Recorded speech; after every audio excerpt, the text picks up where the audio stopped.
제4회 국무회의입니다. 대통령께서 개선안과 함께 모두 말씀을 하시겠습니다. 네, 제4회 국무회의를 시작하겠습니다.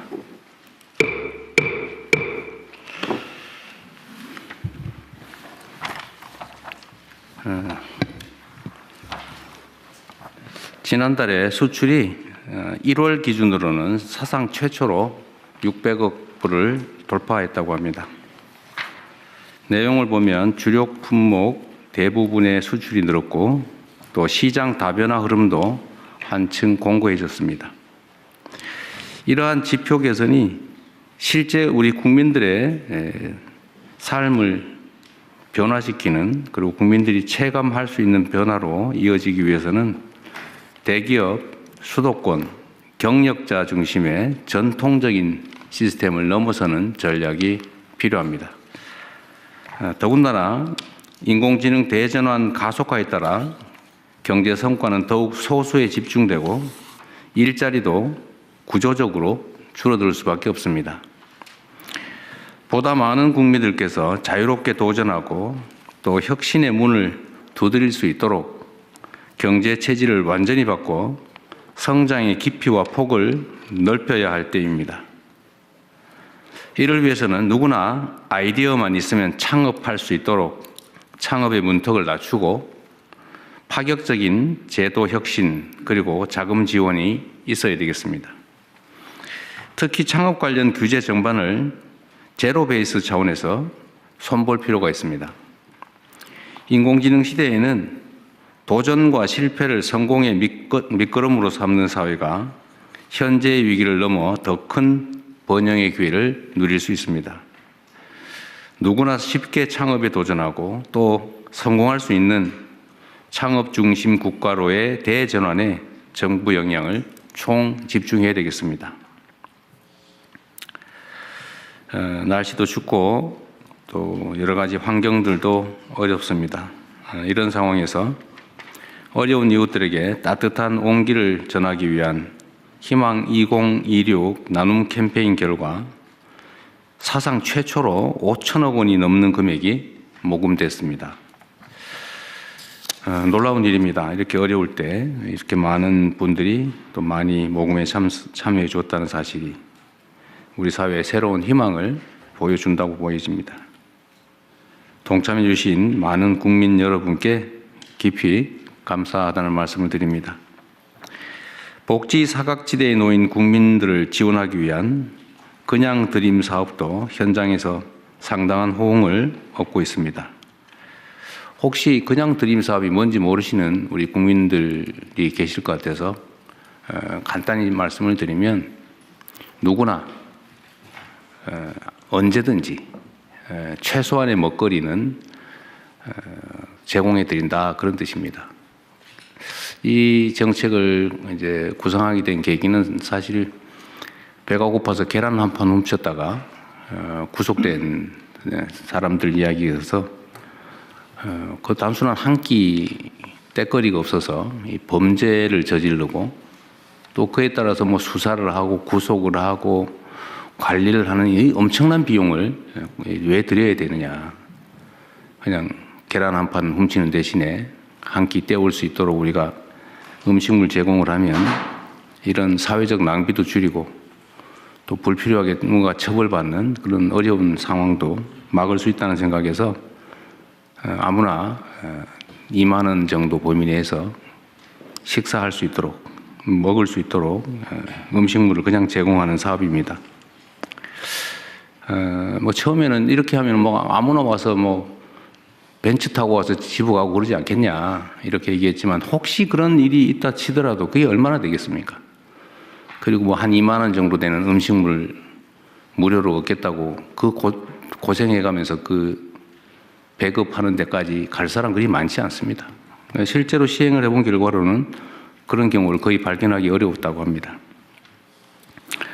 본인들 직접 어려움을 겪는 당사자뿐만이 아니라 혹시 주변에 그런 분들이 계시면 지금은 전국에 150군데가 넘는 곳이 이런 사업을 하고 있기 때문에 최소한 굶지 않도록 음식물을 제공하는 그런 그냥 드림 센터가 있으니까 주변에 이런 시설 정책을 이용할 수 있도록 많이 알려주시기 바랍니다.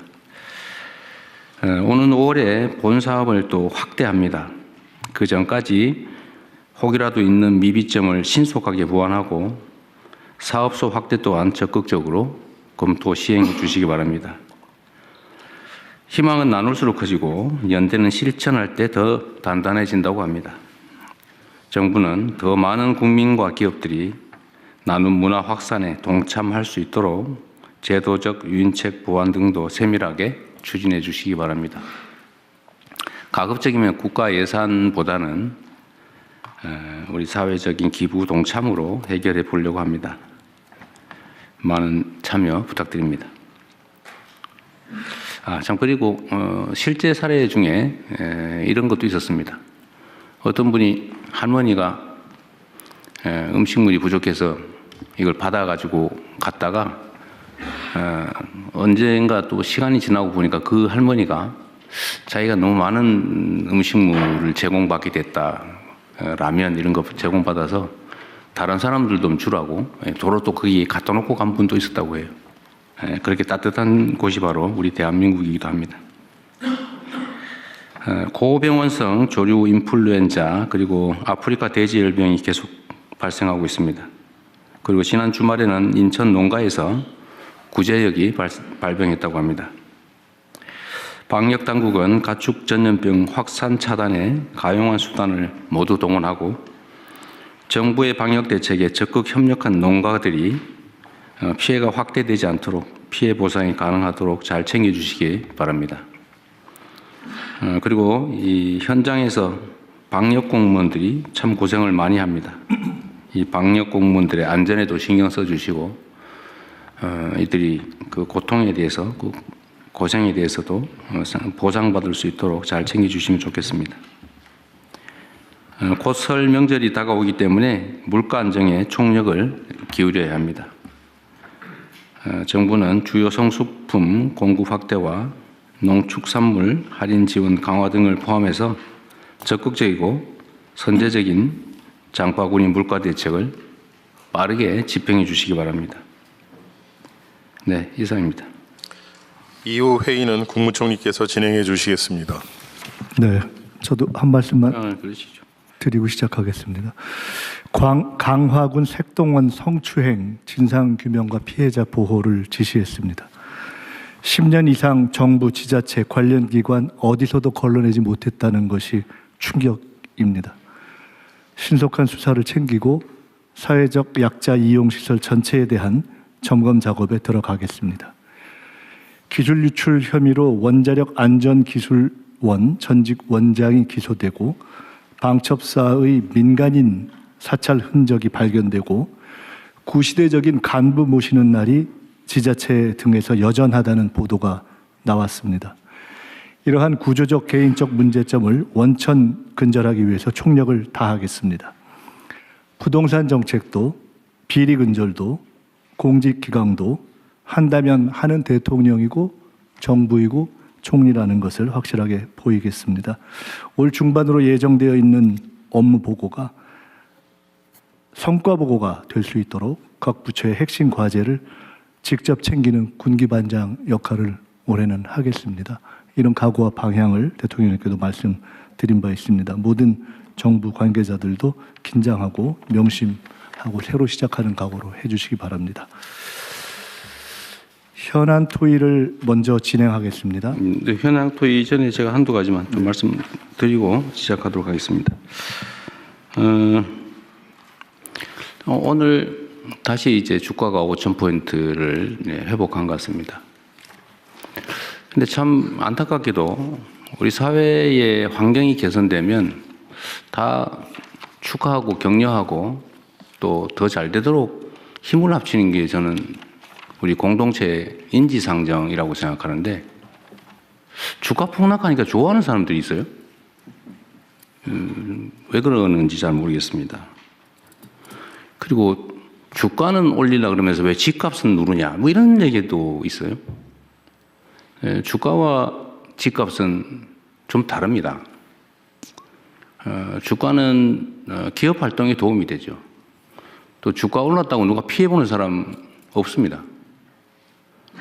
집값은 집값이 오르면 이게 투자 자산이 집값에 또 부동산에 매여가지고 생산적 영역에 사용되지가 못해서 그 사회 경제 구조가 왜곡됩니다. 또 집값이 부당하게 오르면 집 없는 사람들이 너무 고통스러워지죠. 그 자원 배분이 또 왜곡됩니다. 그 집값과 주가를 같은 선상에 놓고 판단하면 안 된다. 저는 이게 좀 모르면 그런 생각을 할 수도 있는데 최소한 사회의 지도적 입장에 있는 사람들이 그렇게 얘기를 하거나 또는 그런 식으로 선동하는 것은 참 옳지 않다 그런 생각이 듭니다. 그리고 제가 조금 전에 어디 보니까 우리 곽이 부총리께서 저기 일 열심히 잘하는 직원들 포상했다는 게 어디 돌아다니대요? 네, 특별 포상 그러셨어요? 지급했습니다. 다른 부처들도 좀 많이 하세요. 뭐 조용히 하고 있는지 모르겠는데 가능하면 요란하게 하세요. 왜냐하면 이게 이제 공직사회가 이게 너무 이렇게 딱딱하고 야단만 치고 맨날 좀 그래서 좀 이렇게 의욕이 잘 안 생기는 경우들이 있는데 공직자들이 적극적으로 능동적으로 일을 해야 사회가 발전이 됩니다. 우리 사회의 가장 강력한 집단이 공직사회죠, 사실은. 규모도 가장 크고 영향력도 큽니다. 여기가 이 공직 구성원들이 의욕을 가지고 적극적으로 능동적으로 일할 때 하고 막 시키는 거나 겨우 하고 뺀질뺀질 거리고 의무 외에는 안 하고 이렇게 되면 절대로 안 되죠. 그래서 포상이나 칭찬도 좀 많이 하십시오. 1,000만 원, 뭐 350만 원 이렇게 주시고 그랬더라고요. 네, 뭐 잘하셨어요. 네, 많이 주세요. 계속하겠습니다. 네. 다른 부처들도 좀 하세요. 직원들 잘하는 거 발굴해가지고. 그래야 또 공직자로 국가와 국민을 위해서 봉사하는 재미가 있지 않겠습니까? 그리고 우리 법무부 오늘 대검찰청 보고가 하나 있네요. 민생 침해 사범. 이건 일단 보고 별도로 하실 거죠? 예, 그렇습니다. 문서인데, 예, 그러십시오. 그렇게 하고. 하여튼 요새 대한민국 물가가 전 세계에서 가장 높은 축에 속하는데 뭐 여러 가지 이유가 있겠지만 뭐 부동산도 한 원인이겠고 또 하나는 이게 독과점적 지위를 남용해가지고 그 과도하게 높이 가격을 책정하는 것도 한 원인인 것 같아요. 똑같은 조건에서 외국보다 우리나라가 훨씬 더 비싼 건 이해하기 어렵죠. 그런데 이게 검찰이 어쨌든 민생사범 단속을 잘 해가지고 상당한 성과를 냈는데 정말 잘하셨습니다. 이게 원래 할 일이고 또 역량도 있는 조직인데 앞으로도 이런 민생사범 단속은 좀 철저히 해주시기 바라고요. 좀 이따 보고할 때 한꺼번에 얘기하도록 하겠습니다. 네, 그 준비된 안건 토의 시작하시죠. 네. 연명 의료 결정 제도 개선 및 활성화 방안 보건복지부 장관께서 발제해 주시기 바랍니다. 네, 복지부 장관입니다. 연명의료 결정제도 개선 및 활성화 방안에 대해서 보고드리겠습니다. 보고 배경입니다. 2018년 연명의료 결정법 시행 이후 연명의료를 받고 싶지 않다는 비율은 77%까지 높아지고 있으나 실제 연명의료를 시행하지 않거나 중단한 환자는 전체 사망자의 19.5% 수준입니다.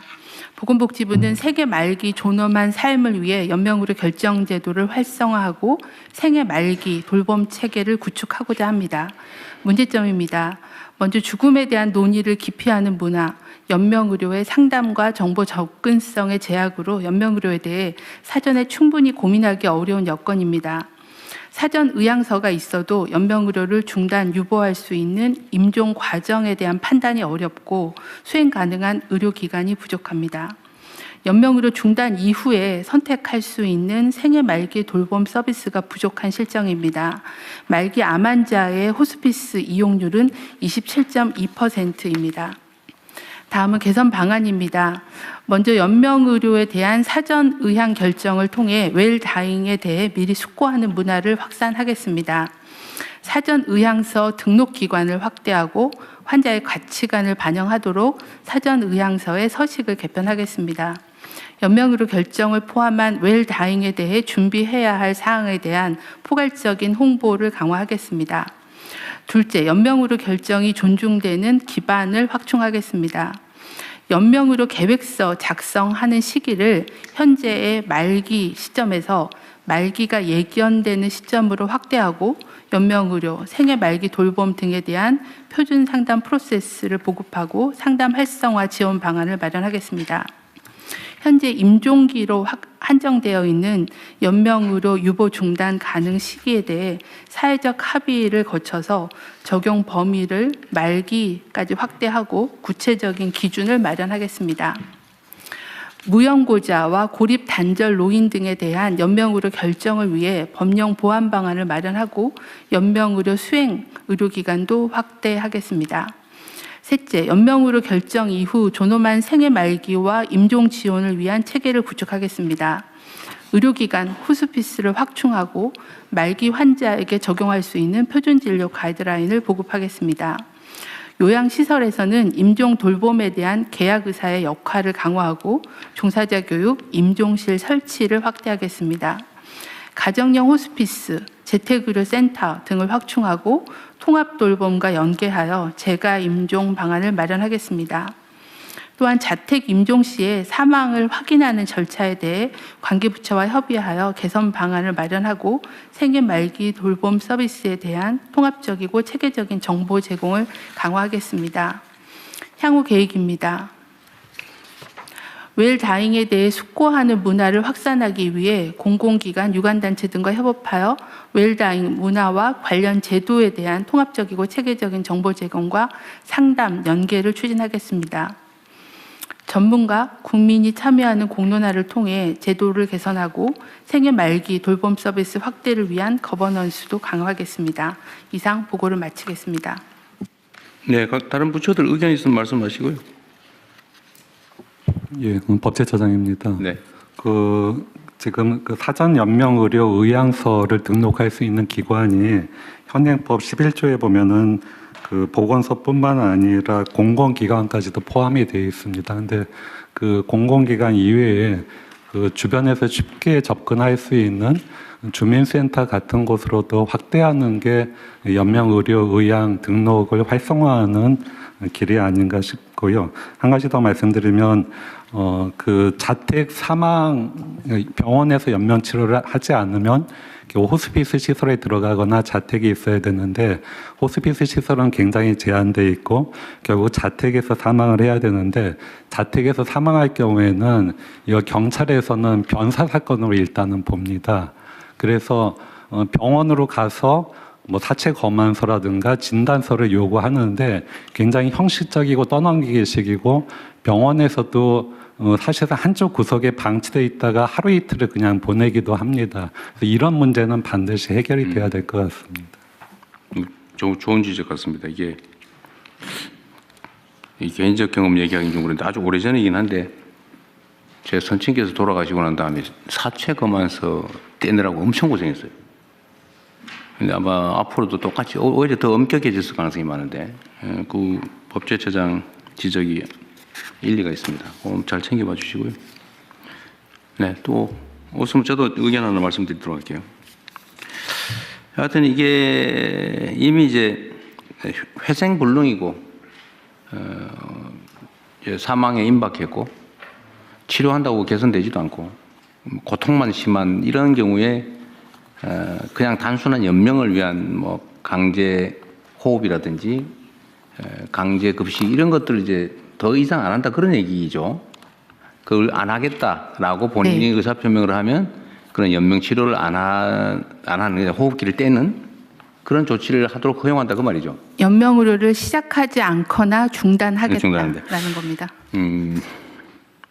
근데 지금 현재 어쨌든 그건 개인적으로도 고통스러운 일이기도 한데 떠날 때 깔끔하게 이렇게 좀 하고 싶은데 그걸 막 지연시켜서 고통스럽다 가족도 본인도 그런 문제인데 좀 그렇긴 하지만 이게 건강보험료 지출도 그 피보험자의 이제 일생을 기준으로 하면 나이 들어서 사망 직전 치료비가 엄청나게 들어가고 그 중에서도 임종 직전이 더 압도적으로 많이 들고 그런다고 하더라고요. 비율이 얼마 정도 됩니까 혹시?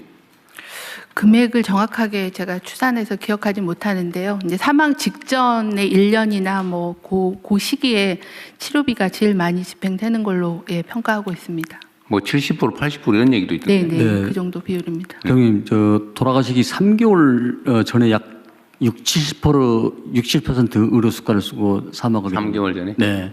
낫지도 않으면서 그러니까 연명 치료하면 엄청난 비용이 들어가요. 그렇습니다. 이게 본인도 괴롭고 가족들도 힘들고 네. 건강보험료도 그렇고 하여튼 그런 문제가 있어서 이거를 본인이 원하면 더 이상 하지 않는 걸로 하자. 본인과 가족이 동의하에 본인도 동의해야 되고 가족도 동의해야 돼요. 일단은 본인이 사전에 의향서를 먼저 써놓으면 본인 의사가 확인이 되고요. 그다음에 말기 환자라고 하면 의사하고 상담해서 연명의료 계획서를 환자랑 의사가 쓰면 본인의 의사로 연명의료를 중단할 수 있는데 그걸 사전에 해놓지 않으면은 그다음엔 가족의 동의가 있으면 가능합니다. 하여튼 이건 매우 중요한 제도고 하여튼 이게 불편하지 않도록 또 어쩌면 쉽게 할 수 있는 거 외에 저는 뭐 일종의 인센티브라도 있으면 좋겠어요. 그게 뭐가 될지 모르겠는데 사회적으로도 이익이기 때문에 그 점을 잘 조정을 할 필요가 있지 않을까 싶습니다. 네, 현재 저희가 생각할 때는 연명의료를 안 하겠다고 결정을 하면 사망하실 때까지 제대로 된 말기 돌봄이 가야 되거든요.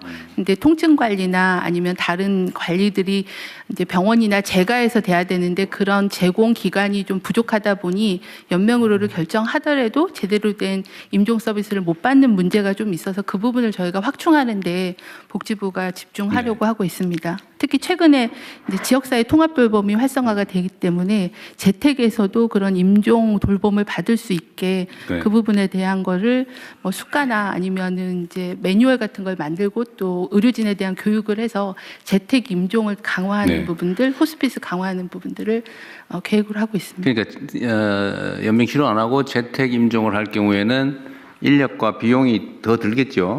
그런데 그게 병원에서 연명 치료를 하는 것보다는 훨씬 적게 들겠죠. 네, 그렇습니다. 그럼 과감하게 투자를 하는 게 맞죠. 네. 네. 그렇게 하십시오. 기획을 좀 해서. 네, 추가적 의견 없으시면 이상으로 토의를 마치고요. 해당 사안에 대해서는 다음 부처 보고를 하겠습니다. 다주택자 양도소득세 중과 유예 종료 및 보완 방안을 재정경제부 장관께서 보고해 주시기 바랍니다.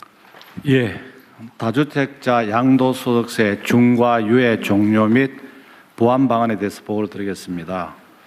다주택자가 보유한 조정 대상 지역의 주택 양도 시에 현재는 이제 기본 세율에다가 2주택자는 20% 포인트를 더 올리고, 그다음 3주택자 이상은 30% 포인트를 올리는 그런 제도를 운영하고 있습니다. 그러나 이 제도가 2022년 5월 9일부터 해서 금년 5월 9일까지 4년간 중과 유예를 한시적으로 유예하고 있습니다. 하지만 그동안에 저희들이 정책을 운영한 결과 정책 신뢰성은 제한되면서 또 비정상적 불공정한 형태의 어떤 그런 유발 현상이 나타났기 때문에 이제는 좀 정상화할 필요가 있다는 이런 생각에서 이번에 이제 중과 유예를 종료할 예정입니다. 그러나 지금 그동안에는 이제 부동산 거래 관행이라든지 또는 최근에 그 조정 지역을 확대한 경과 등을 감안해서 시장에서의 현실은 감안하면서 또 국민 불편을 최소화하는 방안을 저희들이 오늘 제안하고자 합니다.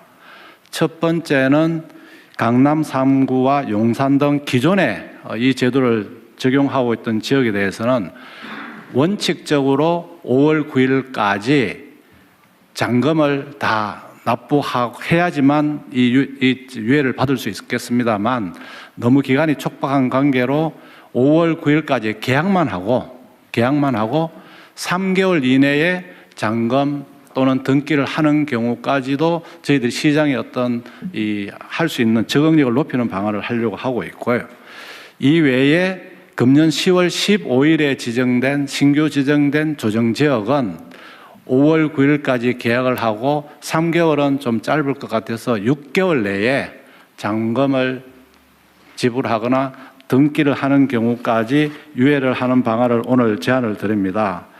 오늘 국무회의 토의 결과와 여론 수렴 등을 거쳐서 조속히 다주택 중과 유예 종료 방안을 마련해서 법령 개정 등 사후 절차를 추진할 계획으로 있습니다. 중과유예 종료에 따른 토지거래 허가제 보완, 그리고 편법 정려 등 이상거래 단속 강화 등 관계부처에 적극적인 협조를 요청드리겠습니다. 이번이 아마 중과를 피할 수 있는 마지막 기회라고 생각하고 아마 이런 기회를 이용해서 국민들께서 중과를 받으시는 일이 없도록 했으면 좋겠습니다. 이상 보고를 마치겠습니다. 재경부 장관님 네. 말씀 도중에 아마라는 표현을 2번 하셨거든요. 예. 아마 없습니다. 아마 없습니다. 알겠습니다. 아마가 아니고 이게 지금 저는 정책의 신뢰나 예측 가능성이 정말로 중요하다고 생각하는데 예를 들면 이게 4년을 유예한 게 아니고 1년씩 3번을 유예해 온 거예요. 1년 이번에는 끝이야. 또 가가지고 또 이번엔 진짜 끝이야. 또 가가지고 진짜 끝이야. 그다음에 진짜 이번에는 진짜 정말 끝이야. 이러면 이게 누가 믿겠냐고요. 그래서 아마 타성이 붙은 것 같습니다. 아마 하지 말라니까.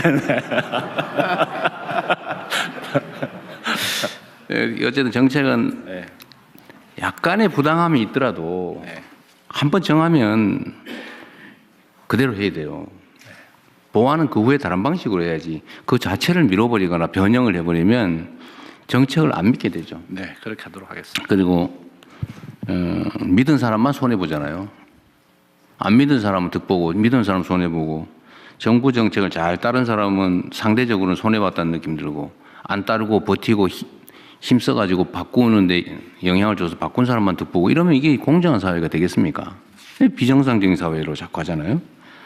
그래서 앞으로는 그런 거 절대 없게 하도록 해야 됩니다. 네, 원칙대로. 원칙적으로 하고, 이게 이제 이 문제뿐만이 아니라 다른 문제도 비슷해요.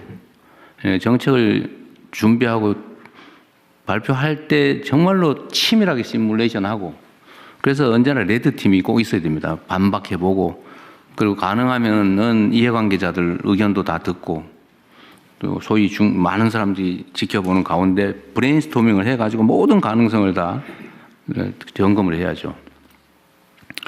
그리고 우리 사회는 부동산 투자, 부동산 거래와 관련해서는 정말 수십 년간 만들어준 신화가 있어요. 신화. 불패 신화. 그리고 여기에 또 너무나 많은 사람들이 또는 힘 있는 사람들이 이해관계를 갖고 있기 때문에 정책 변경이 너무 쉬워요. 그래서 사람들이 그렇게 믿게 된 겁니다. 이거 끝나면은 결국은 매물이 잠길 거고, 매물이 잠기면은 매물을 팔게 하기 위해서 또 연장할 거고, 뭐 이렇게 생각하잖아요. 지금도 사실 그 생각을 하고 있어요. 그리고 5월 9일 지나서 안 하면 어떡할 건데, 버티면은 언젠가는 집 거래를 하기 위해서 또 뭐 풀어주겠지, 이렇게 믿잖아요. 그래서 이 가능성을 원천적으로 봉쇄해야 됩니다. 그래서 제가 그 말씀을 드리는 거예요. 대한민국의 부동산 이 문제는 정말 이 사회 발전을 통째로 가로막는 아주 암적인 문제가 됐어요. 부동산 거래하는 사람이 나쁘다는 얘기 아닙니다. 그건 시스템이 사회가 그렇게 허용하니까 그렇게 하는 거예요. 근데 그 정책을 제대로 못 만든 또는 의지를 갖지 않은 그 결정권을 가진 권한을 가진 사람이 문제인 거죠. 최소한 국민주권 정부에서는 그렇게 하지 않는다. 그리고 정책을 만들 때는 이 부동산에 대한 욕구는 워낙 강렬해서 구멍이 정말 바늘 구멍만한 틈새만 생겨도 그게 확 커져가지고 댐이 무너지듯이 무너진단 말이에요. 그래서 정책 입안 과정에서 정말로 치밀해야 돼요. 알겠습니다. 완벽하다 싶을 정도로 치밀해야지 아마 이렇게 하면 안 돼요. 알겠습니다. 그 절대 안 돼요. 아마. 예? 0.1%가 안 돼요. 완벽하게. 그래서 이 정책의 신뢰, 안정성이 꼭 담보돼야 되겠다. 그 말씀드리고요. 그러면은 이번에 매물 잠기면 어떡할 거냐? 버티는 게 이익이냐 아니냐? 이것도 합리적으로 판단해야죠. 지금 뭐 일부에서 정부에 관계된 사람들 중에 다주택 있는데 니그부터 먼저 팔아라고 시켜야 되는 거 아니냐 이렇게 얘기하는데 저는 이것도 문제가 있다고 생각합니다. 제가 예를 들면 누구한테 이거 팔아라고 시켜서 팔면 그거는 그 정책이 효과가 없다는 뜻이에요. 제발 팔지 말고 좀 버텨줘 라고 해도 팔게 상황을 만들어야죠. 그 시켜서 억지로 파는 건 의미 없어요. 아, 파는 게 이익이다. 지금 다주택을 해소하는 게 경제적으로 이익이다라고 합리적 판단이 가능하게 제도를 만들어야죠.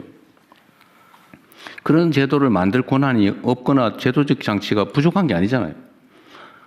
할 거냐 말 거냐만 남는 거지 얼마든지 할 수 있지 않습니까? 다만 이제 정치적인 정무적인 문제가 남겠죠. 그런데 대한민국에서 이 부동산 투기, 부동산 불로소득 공화국이라고 하는 것을 시정하는 것만큼 중요한 국가적 과제가 어디 있겠습니까? 그 이번에 안 하면 완전히 잃어버린 20년 뭐 이렇게 돼가지고 나라가 정말 심각한 위기에 처할 때, 즉 풍선이 터질 때까지는 그냥 그대로 쭉 달려갈 가능성이 높아요. 지금이라도 막아야죠. 그래야 피해가 최소화됩니다. 지금 단계에 할 수 있는 최선을 다하는 거고 버티는 게 손해인 걸 설계를 해야죠. 네. 그거 할 수 있잖아요, 그죠? 네. 지금 규칙 따라서 하는 게 현실적으로 이익이라는 객관적인 믿음을 만들어야죠. 네. 그래서 이번에 또 했더니 또 안 되더라 이러면 이 앞으로 남은 4년 몇 개월 이 국정을 이끌 수가 없습니다.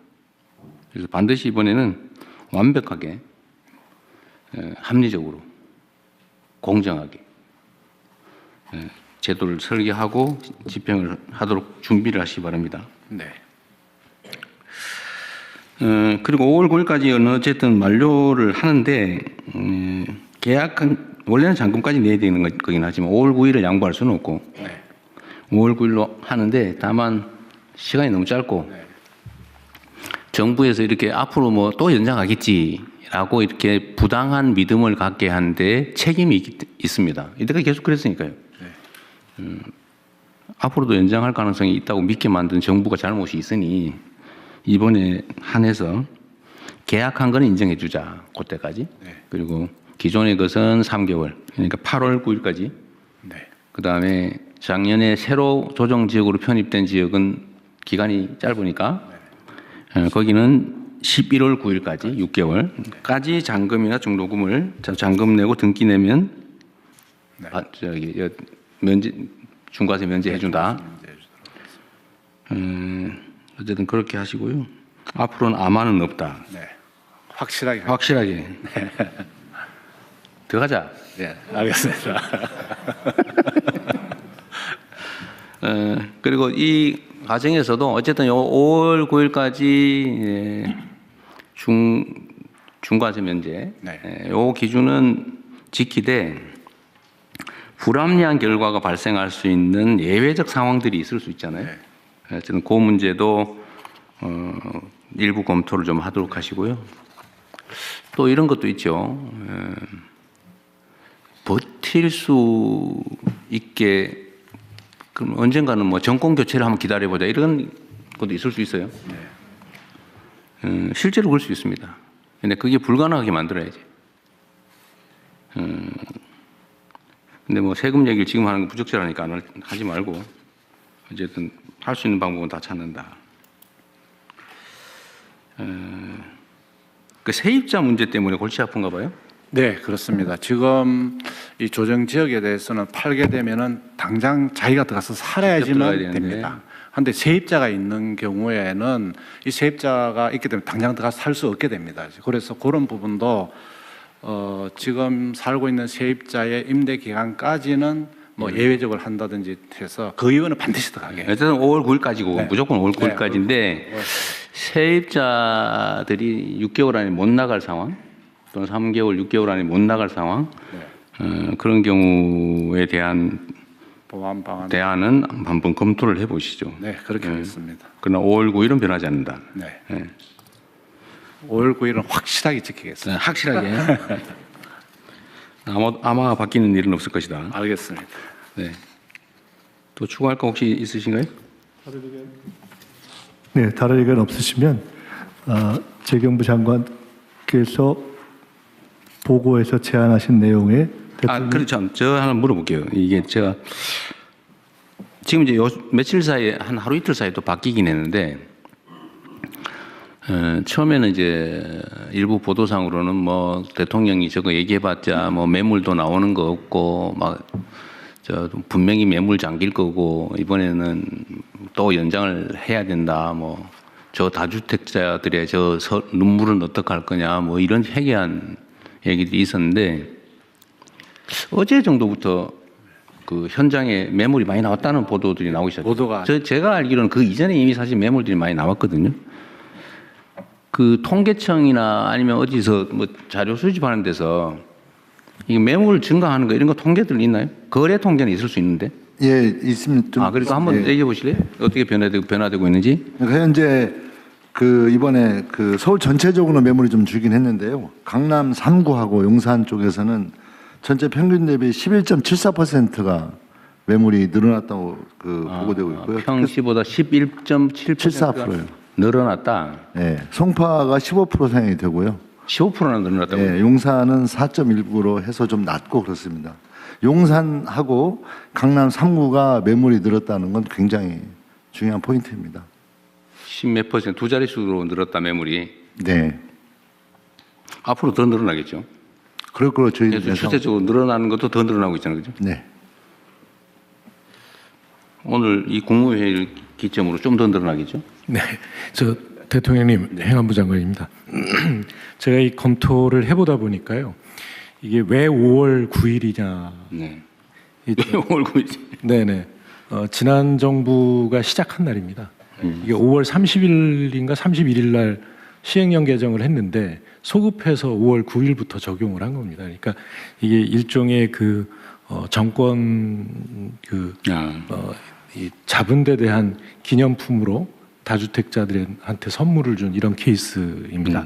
근데 이게 어떻게 가능하냐면 분명히 조세는 법률주의인데 법률로 정해야 되는데 다주택자에 대한 규정이 시행령에 규정이 되어 있습니다. 그러니까 다주택자에 대한 세율은 법에 정해 있는데 누구를 다주택자로 볼 것이냐라고 하는 게 시행령으로 정해져 있다 보니까 그거를 조정해서 시행령에서 일종의 감세를 한 겁니다.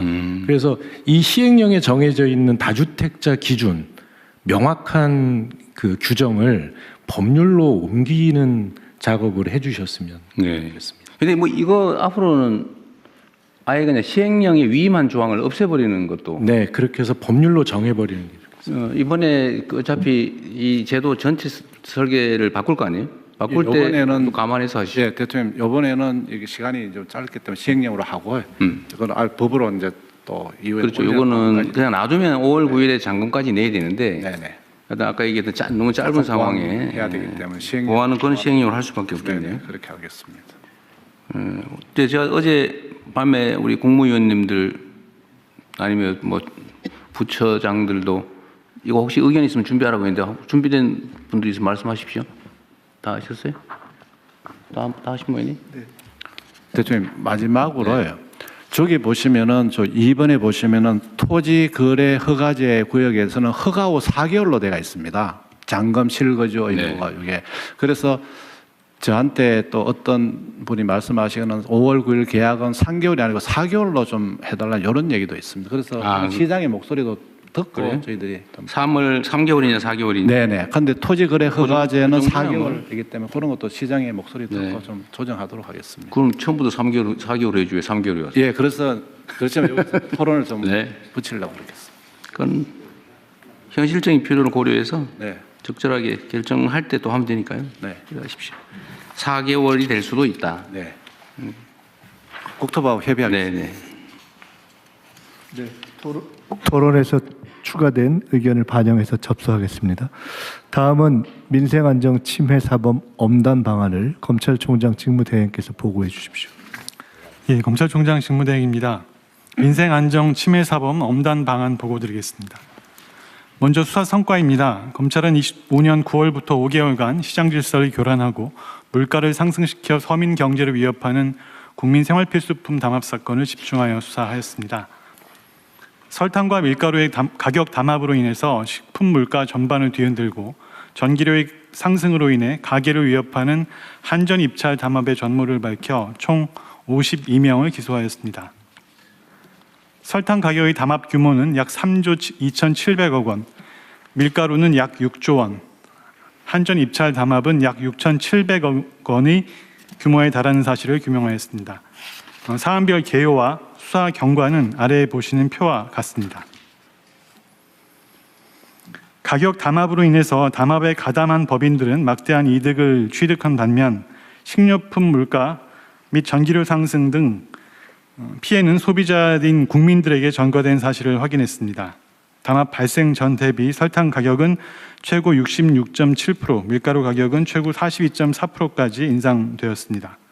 한전 입찰 담합의 경우에는 담합 업체들의 평균 낙찰률이 약 96%에서 담합 종료 후에는 67%까지 낮아진 사실을 확인하였습니다. 다음으로 제도 보완 방안입니다. 담합으로 인한 공정거래법 위반죄의 법정형은 3년 이하의 징역 또는 2억 원 이하의 벌금으로 해외 주요 국가들의 법정형에 비해서 매우 낮은 수준입니다. 경쟁 질서를 심각하게 침해하는 담합범죄를 근절하기 위해 담합범죄의 법정형을 상향하는 내용의 개정 논의가 필요한 상황입니다. 참고로 미국의 그 반독점법 위반으로 기소되는 통계를 보면 개인의 수가 법인보다 월등히 많고 개인은 54.6%에게 실형이 선고되고 있는 실정입니다. 설탕과 밀가루 가격 담합 업체들 중에 일부는 과거의 수차례 적발에도 불구하고 재범에 이른 점에 비추었을 때 법인에 대한 과징금이나 벌금 처분만으로는 근절이 어렵습니다. 그래서 실제 범행을 실행한 개인에 대한 형사처벌도 강화가 필수적입니다. 마지막으로 부당이득 환수 방안입니다. 담합 근절을 위해서는 담합으로 얻은 부당이득 박탈, 즉 범죄 수익의 환수가 필수적입니다. 다만 담합으로 인한 범죄 수익의 특정 어려움으로 인해서 실제 범죄 수익 환수가 이루어진 사례는 확인되지 않았습니다. 입찰의 경우를 예를 들면 낙찰가액 자체가 수익이 아니라 정상적인 경우의 낙찰가액과 담합으로 인한 낙찰가액의 차액을 법원에서는 요구를 하고 있는데 그 정상적인 낙찰가액이라는 것이 여러 가지 가정적 상황을 전제로 산정할 수밖에 없어서 구체적 산정에 어려움을 겪고 있습니다. 담합 행위로 인한 부당이득의 구체적인 산정 기준을 마련해서 적극적인 몰수 추진으로 범죄 수익을 철저히 환수하도록 하겠습니다. 이상 보고를 마치겠습니다. 이건 논의할 게 꽤 많은데요. 일단은 우리 공정거래위원회 먼저 이거부터 하죠. 법정형을 상향하는 거는 법제처가 좀 준비를 하든지 해가지고 정부 입법으로 하든지. 공정거래위원회가 상향 그 준비해서 보고를 했습니다. 그럼 공정거래위원회가 지금 발표를 먼저 하실래요? 예. 준비한 게 있으면 어떻게 할지? 제 발표 자료가 여기 준비되어 있는지 모르겠는데 그 설탕 사건은 그 24년부터 공정위가 조사해 왔고 24년 말에 이제 공정위와 검찰에 그 잦은 신고가 들어왔었고요. 공정위 조사는 지속돼서 25년 9월쯤에 이제 마무리 단계였고 그때 이제 검찰이 그 고발 요청을 했고 공정위 고발했고 그래서 이제 검찰 고발과 공정위 조사 마무리도 동시에 진행되고 있습니다. 공정위 심의는 2월 11일 날 있습니다. 밀가루 사건은 제가 취임한 후 첫 번째 직권조사 사건이고요. 10월부터 공정위 조사가 시작되었고 지금 조사 마무리 단계이고 검찰 고발 요청도 최근에 들어왔고요. 그래서 공정위 고발했고 검찰도 지금 조사하고 있고요. 그래서 밀가루는 3월 초쯤에 공정위 조사는 완료될 거고 심의는 한 그로부터 2개월에서 3개월 후에 진행될 예정입니다. 가스 절연 개폐 장치 같은 경우는 공정위 과징금 처분이 이미 25년 1월에 완료됐고요. 그래서 400억 조금 못 되는 과징금이 부과됐고 6개 법인이 24년 말에 고발되었고요. 지금 검찰 조사도 지금 진행되고 있습니다. 지금 그 관련 부당이익 환수를 위해서는 현행 그 담합은 관련 매출의 20%까지 그 과징금을 부과할 수 있습니다. 그래서 지금 현재 이런 과징금 상한을 20%에서 30%로 상향하는 공정거래법 개정안을 준비 중이고요. 그리고 실효성 있는 과징금 부과가 될 수 있도록 시행령과 과징금 고시 등을 통해서 상한에서 너무 낮아지지 않도록 담합의 중대성이 중간이나 심각할 때는 하한까지 둘 수 있는 시행령 혹은 과징금 고시를 개정하도록 할 것입니다. 그리고 물가 원상 복구를 위해서 공정위가 지금까지 이제 가격 재결정 명령을 아주 소극적으로 활용했었는데 지금부터는 보다 적극적으로 가격 재결정 명령을 시정 명령으로서 활용할 수 있도록 그 참고로 있는 그 시정 조치 운영 지침도 좀 개정할 예정입니다. 그리고 이상입니다. 우선 제가 궁금한 거 아까 과징금을 400억 했다는 게 어떤 거에 대한 400억이에요? 한전의 가스 절연 개폐 장치 담합 사건. 오늘 이 사안 아니고 이 사안까지 한전의 입찰 담합 이 얘기하는 그 사안 맞습니다. 그 사안입니다.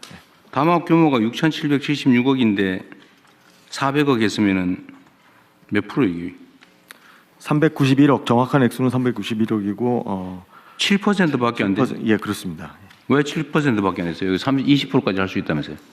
그러니까 상한은 20%인데 현재 시행령이나 고시가 감면 규정이 많습니다. 그래서 그럼 그 빨리 고치십시다 그러면. 예, 시행령 이건 전에 한번 얘기했던 건데. 맞습니다. 예. 근데 왜 아직까지 소식이 없어요? 고치는데 상반기에 고치도록 하겠습니다. 고시. 뭘 상반기에 해요? 지금 바로 하지. 준비 안 돼 있어요? 작년에 제가 얘기했던 건데. 준비돼 있고 지금 시뮬레이션을 통해서 그 사건들을 적용해서 그거를 시행령이나 규칙에 너무 자세히 정할 필요 없잖아요. 예. 적정하게 정하고 처분이야 그 범위 안에서 하면 되는 거지. 그거를 미리 다 모든 가능한 경우를 시뮬레이션에서 하려니까 너무 힘든 거 아닙니까? 예, 그래도 최대한 신중하고 사회적 일단은 시행령 고치 일단 너무 그 법률을 거의 뭐 무력화하다시피 너무 약하게 만들어 놓은 거 아니에요, 시행령을. 맞습니다. 예. 그 옛날에 그 시행령 누가 만들었는지 모르겠는데 그렇게 하면 안 되잖아요. 일단 그거부터 빨리 고치고 더 세부적인 게 필요하면 규칙, 처분 규칙 이런 걸로 정하고 그 안에서도 재량으로 사안별로 행정관청이 정하면 되는 거지. 그거 왜 시행령에다 자세히 최대한 빨리 고치게. 네, 최대한 빨리 하십시오. 그거 하고 이게 좀 납득이 안 되는데 두 번째로는 이 범죄 수익 몰수 추징하고 과징금은 병과가 가능한 거예요? 가능해요? 기본적으로 그러면 형사처벌도 하고 과징금도 하고 몰수도 하고? 예, 근데 그 사유로는 살펴볼 수는 있을 것 같습니다. 어느 한쪽에서 처벌받았을 때. 어쨌든 이런 범죄적인 수단을 통해서 걸리면은 이렇게 제재를 해도 이익이잖아, 그죠? 그렇습니다.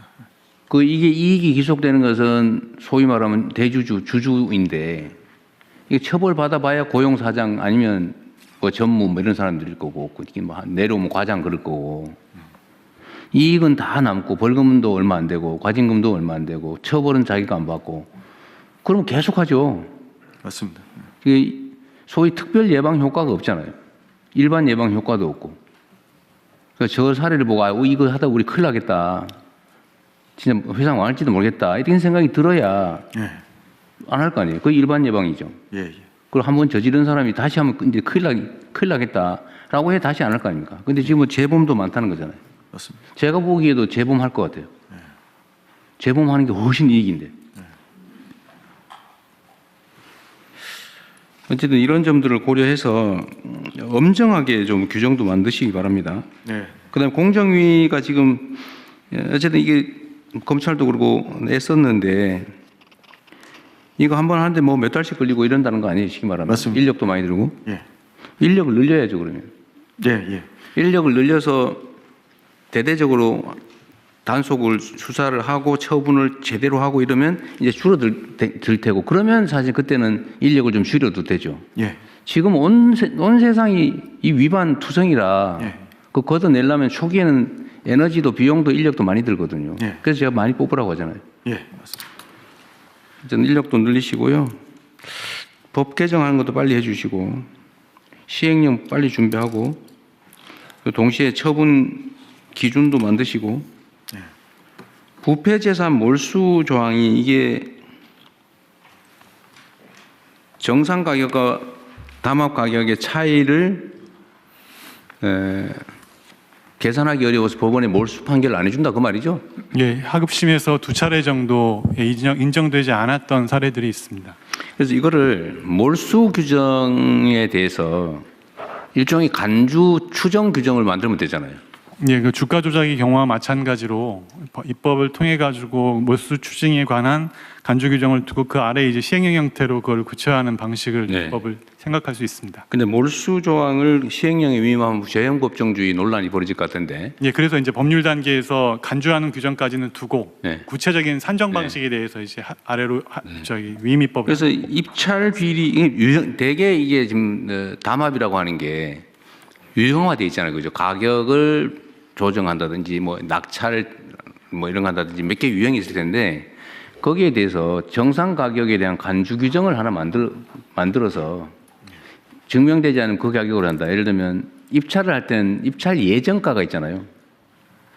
예를 들어 입찰 주체가 추정 가격이 있잖아요, 지금.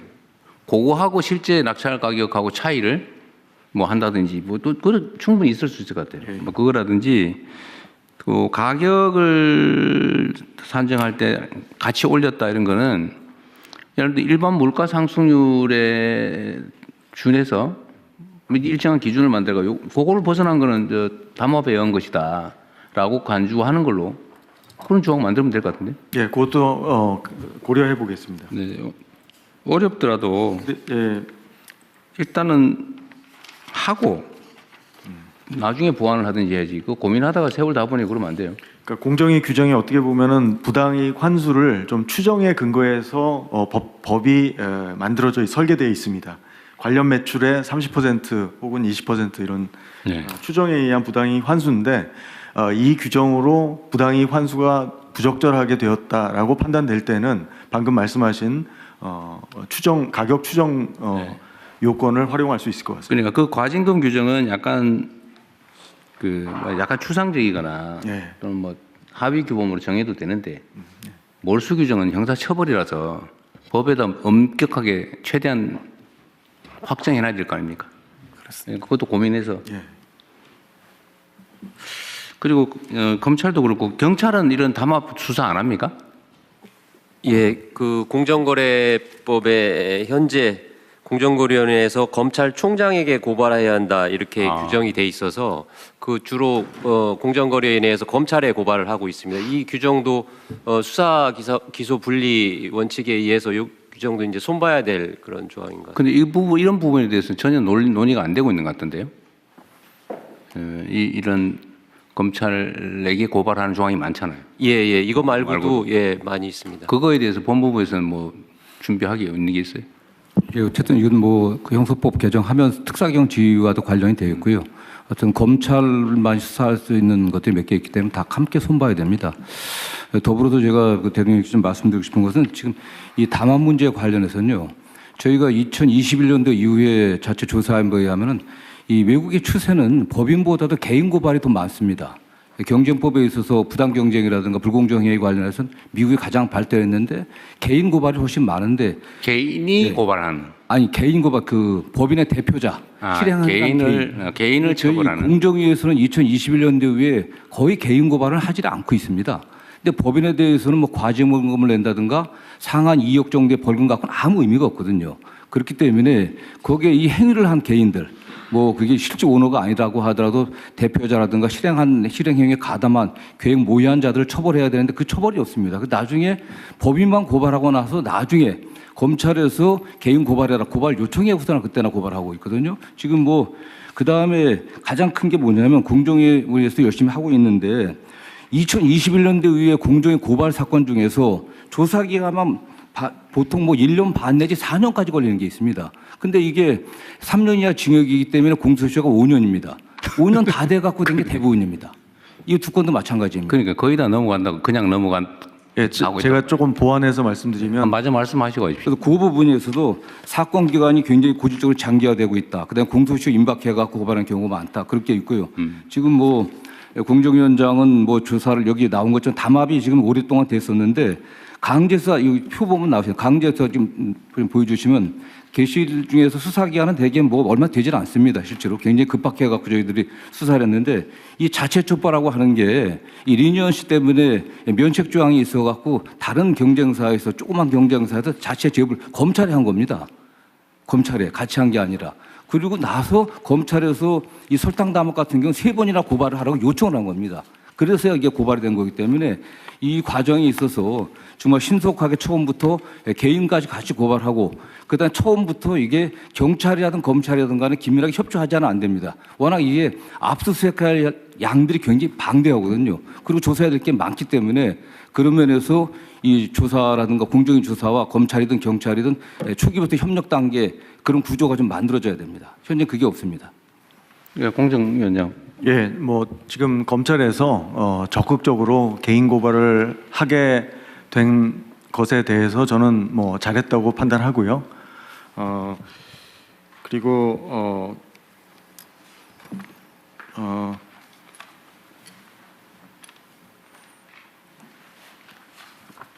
지금 그 밀가루 사건이나 설탕 사건 같은 경우에 이제 이 조사 기간이 일반적으로 다른 선진국도 담합 사건은 상당히 길어질 수밖에 없습니다. 실제로 공정위의 담합 사건 평균 사건 처리 기간은 다른 선진국에 비해서 느린 건 아니고요. 실제로 그 검찰에 이제 자진 신고했을 때 일반적으로 같이 신고합니다. 공정위하고 검찰하고 이게 일반적인 행태고요.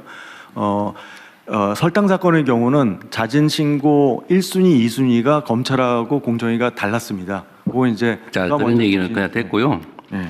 하여튼 이 고발 문제도 범죄를 저지르면 원칙적으로 아무나 체포까지 할 수 있는 게 형사소송법의 대원칙인데 왜 공정거래 사건은 누군가가 꼭 고발해야 되고 고발 안 하면 수사도 못하고 기소도 못하고 처벌도 못하고 그게 말이 이상하지 않아요?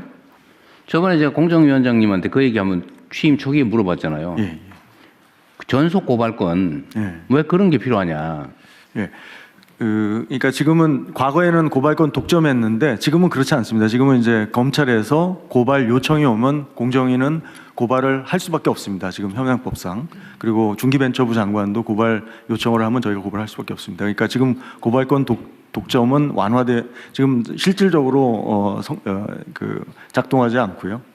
그런데 예를 들면 밀가루나 설탕 이런 거는 중소기업하고는 관계가 없고 일반 소비자가 피해를 보는데 소비자들은 그 비싼 빵 먹었지 않습니까? 네. 그때까지. 맞습니다. 근데 그 소비자들은 그걸 알아도 고발도 못 한다는 거 아니에요? 왜 고발을 꼭 해야 됩니까? 그러니까 이 공정위 권한이 너무 커요. 그 전속 고발을 폐지하든지 예, 아니면 뭐 일정 숫자 이상의 국민들한테 고발권을 주든지 예. 뭐 그렇게라도 뭐 좀 풀어야지. 이거를 제가 얘기를 들어보면 인력 부족 뭐 너무 많아서 그런다는데 아니 그렇게 너무 많이 위반하는 사회가 이상한 사회지. 그걸 고쳐야지. 어떻게 너무 많아서 고발된 사건만 그러면 자의적이 되잖아요. 다 위반하는데 이 중에 미운 사람 뭐 특별히 이유 있는 사람 거기만 고발해서 처벌하고 나머지는 해당도 그게 말이 됩니까 그게? 그게 정상 사회가 아니죠. 하여튼 지금 현재 공정위에서 고발권을 확산시키는 방향으로 지금 제도 개편안을 만들고 있습니다. 그래서 특히 지자체 쪽으로 고발권을 좀 확대하는. 좋은데 너무 오래 걸린다 그 말이에요. 예. 이거 제가 얘기한 지 몇 달 된 것 빨리 같은데. 하겠습니다. 예. 어쨌든 그것도 좀 챙겨 보시고요. 예. 이게 이 부분만이 아니고 이게 이런 게 너무 많아요. 이 권한을 가진 사람들이 자의적으로 누구는 봐주고 누구는 선별해서 하고 이렇게 하면 그 사회가 정상적인 사회가 아니잖아요. 그 권력 남용의 가능성도 커지고. 이게 업무 보고 때 제기하셨던 문제인데요.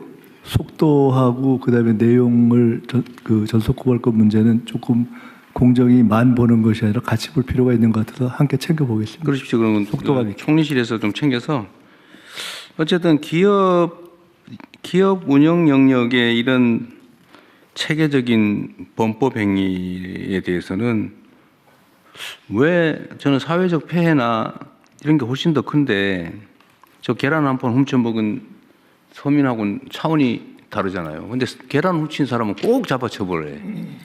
근데 기업들이 국민을 상대로 이렇게 그 거대 범죄를 저지르는 건 뭐 이리 장애물이 많아요, 처벌하는데.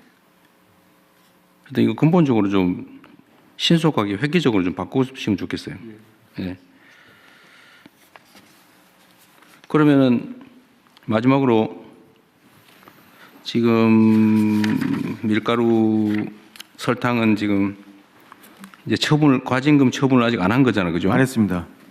설탕은 2월 10일 전원 회의가 있어서 그때 심의가 이루어집니다. 2월 10일? 10일. 그동안에 시행령을 안 바꿔놨으니 옛날 시행령에 의해서 이것도 경미하게 결국 과징금 처분할 거 아닙니까? 제가 최대한 부당이익 환수를 할 수 있는 것으로서 최대한 신중하게 검토. 과징금 처분의 기준을 우리가 바꾸면 그 내부 처분 기준인데 시행령으로 해놨으면 그것도 법규라서 거기에 따르지 않으면 또 취소 사유죠. 예. 법제처장님 어떻습니까? 그러죠. 예. 그래 빨리 고쳤어야지. 근데 만약에 처분 기준을 바꾸면 바꾸기 전에 벌어진 일도 바뀐 시행령 규칙에 의해서 처분을 할 수 있는 거죠, 이론적으로? 실제로 법원에 소송으로 가게 되면은 그거는 그 소급해서 행위당시 불이익을 규정으로 해요? 준 걸로 봐서 효력을 인정 안 하려고 할 것 같습니다. 행위 당시 기준으로 한다고? 예.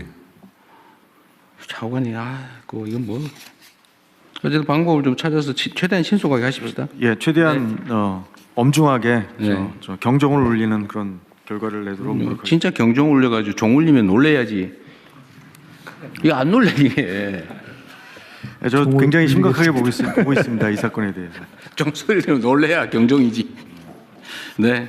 네. 예. 다른 의견 없으시면 진행된 논의 반영해서 저희들이 진행하겠습니다. 접수하겠습니다. 다음은 외국어선 불법 조업 경제적 제재 강화 방안을 해양수산부 차관께서 보고해 주십시오. 네, 해양수산부 차관입니다. 외국어선 불법 조업 경제적 제재 강화 방안을 보고드리겠습니다. 먼저 검토 배경입니다. 지난 12월 23일 해수부 업무보고 시 외국어선 불법 조업에 대해서 최대 벌금액을 현행 3억 원에서 10억 원까지 상향하는 방안을 보고드렸습니다. 이에 대해 대통령님께서 과징금 제도를 도입을 하고 필요시 금액도 더 상향하는 등 경제제재 강화 방안에 대해서 검토를 지시하셨습니다. 이에 대해서 해수부와 해경은 현장 단속 인력을 포함한 TF를 구성해서 대안을 마련을 하였습니다. 먼저 과징금 도입에 대한 검토 결과입니다. 현행 제도는 불법 어선이 납포되면 검사가 담보금을 부과하고 담보금 납부 시 어선과 선원은 석방됩니다. 이후 재판을 거쳐서 벌금이 확정되면 보관하던 담보금이 벌금으로 대체되어 국고로 귀속됩니다. 이를 볼 때 담보금이 경제적 제재의 성격을 가진다고 볼 수 있습니다.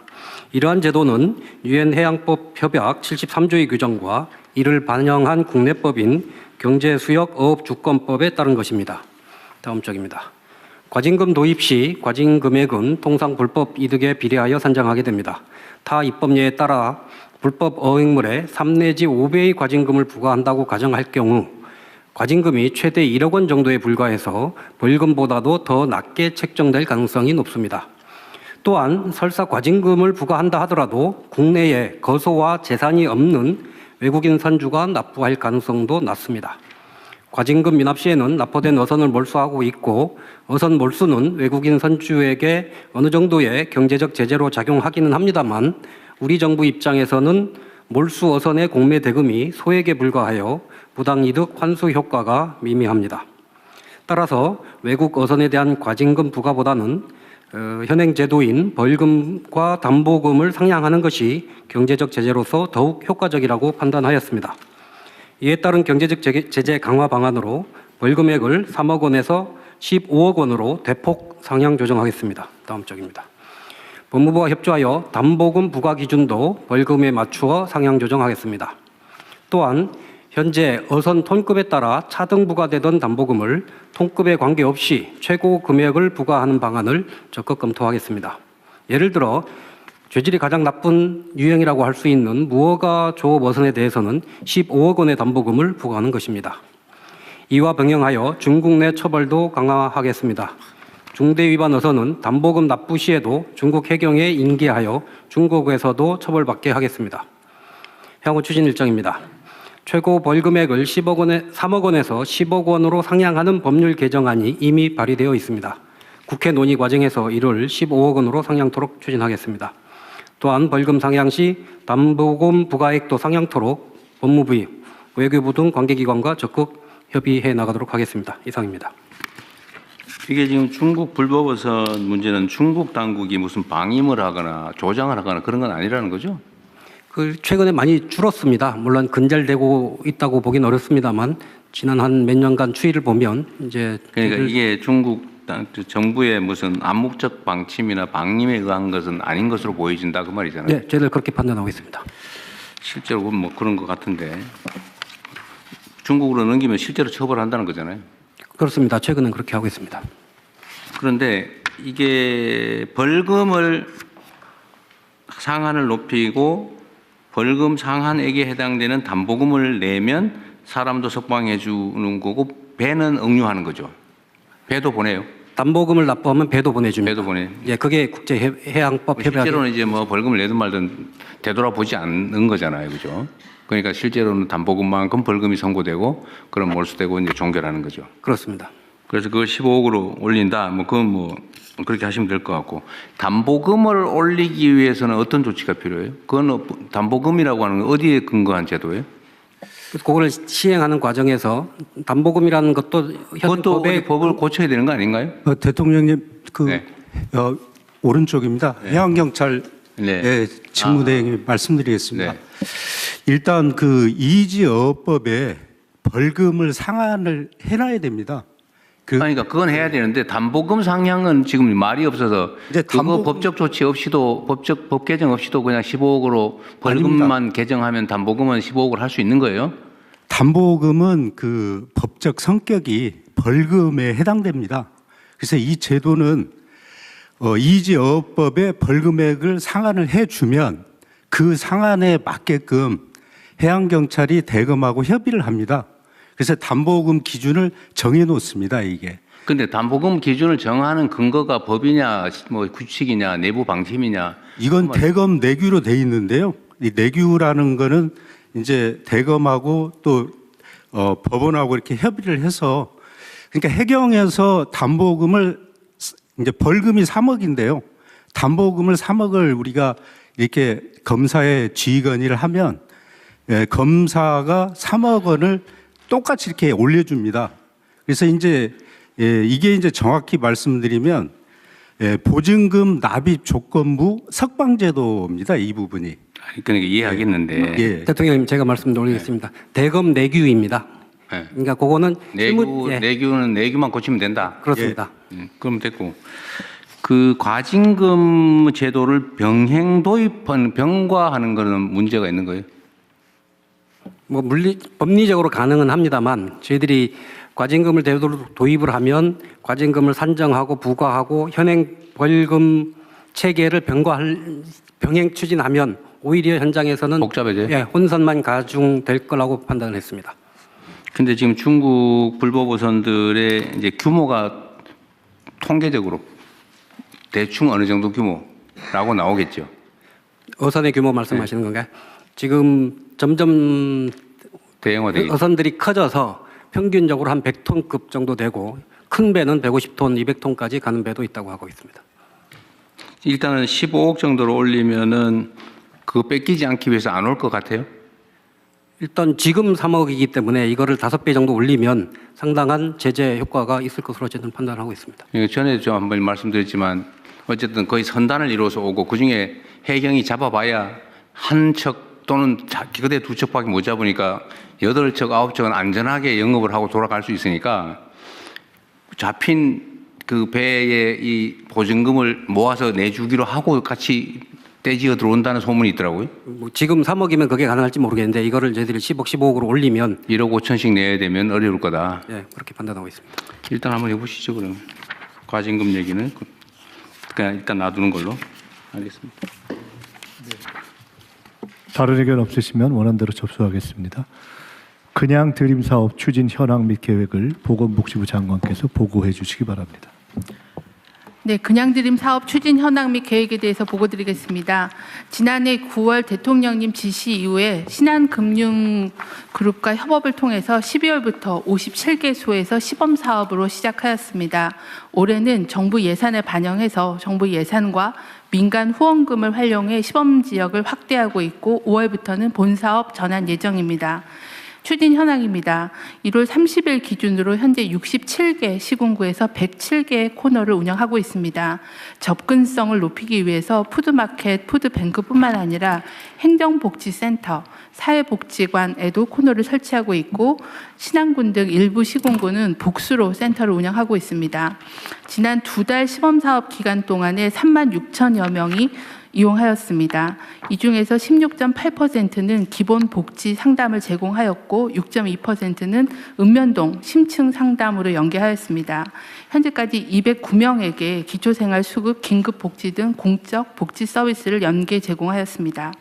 설 명절을 앞두고 발굴된 위기 가구 중에서 에너지 취약계층에는 후원금으로 방한용품도 지원할 예정입니다. 다음은 주요 성과입니다. 그냥 드림 사업을 통해 기본 먹거리 보장은 물론 위기 가구를 다수 발굴하여 복지 자원과도 연계하였습니다. 사례에서 보시다시피 생계가 어려워 정부 지원이 필요함에도 그동안 지원받지 못하던 국민들이 누구나 이용 가능한 그냥 드림 사업을 계기로 복지 서비스를 지원받을 수 있게 되었습니다. 또한 지역 특성을 고려한 다양한 모델이 발굴 확산되고 있습니다. 경기 화성시는 자체 금융복지사업과 연계를 통해 화성형 통합 지원을 제공하고 있고 도서 지역인 전남 신안군은 이동식 드림카를 운영 중에 있습니다. 또한 신한금융그룹 한국청과와 업무 협약을 체결하고 또 농림부 및 농협 그리고 농협이 농촌형 그냥 드림을 추진하는 등 민간과 정부 부처 간의 협업 사례도 확대하고 있습니다. 시범 사업 과정에서 나타난 문제점은 신속하게 보완하겠습니다. 참여 지역은 지속 확대하고 거동이 불편한 노인 장애인에 대해서는 대리 수령하는 것을 허용하고 이동 서비스 활성화 등을 통해서 보완하겠습니다. 노인 일자리, 자활 일자리를 활용해서 지원 인력 배치를 확대하고 현재 물량 부족이 가장 문제인데요. 전국과 광역 푸드뱅크의 여유분을 신속하게 재배분하고 민간 자원을 발굴하는 노력도 지속하겠습니다. 향후 계획입니다. 현장 성과와 한계를 면밀히 분석해서 5월 본 사업을 내실 있게 준비하고 그냥 드림 코너를 300개소 이상 확충할 수 있도록 하겠습니다. 협조 요청 사항입니다. 지방정부가 신속하게 사업에 참여할 수 있도록 행정안전부의 협조를 부탁드립니다.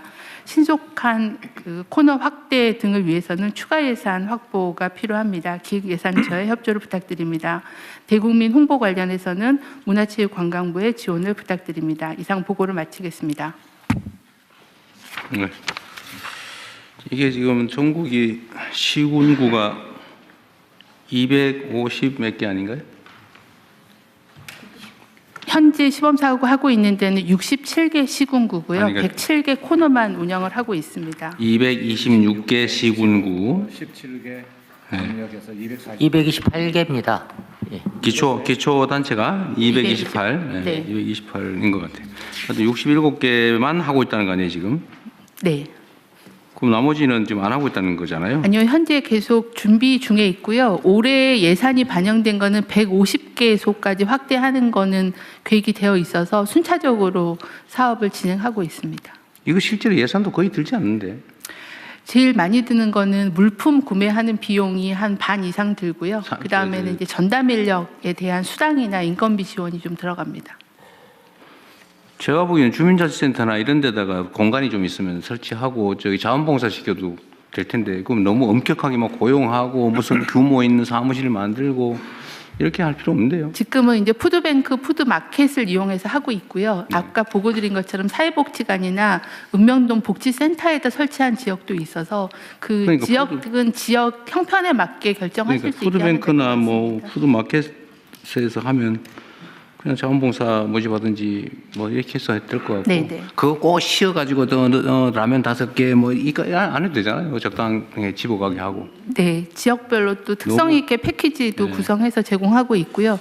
이제 아무래도 드리기도 하지만 2번, 3번 방문하시는 분에게는 좀 기본적인 복지 상담이나 연계를 하기 때문에 그게 그런 필요하긴 부분이 한데. 좀 인력이 들어갑니다. 그 말은 맞는데 그거를 못 하기 때문에 이 사업을 아예 시작 안 하는 것보다는 그걸 못 하더라도 음식물 교부 사업이라도 하는 게 낫지 않냐 네. 이런 말씀이에요.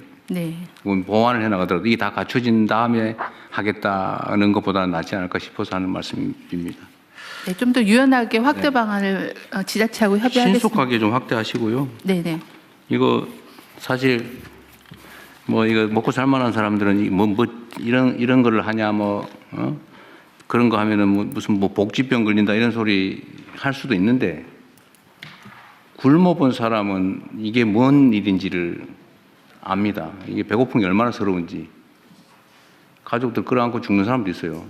먹는 문제 때문에. 저번에 무슨 탤런트 지망생, 배우 지망생도 하나 굶어 죽지 않았어요? 물론 오래전 일이긴 한데. 좀 됐죠.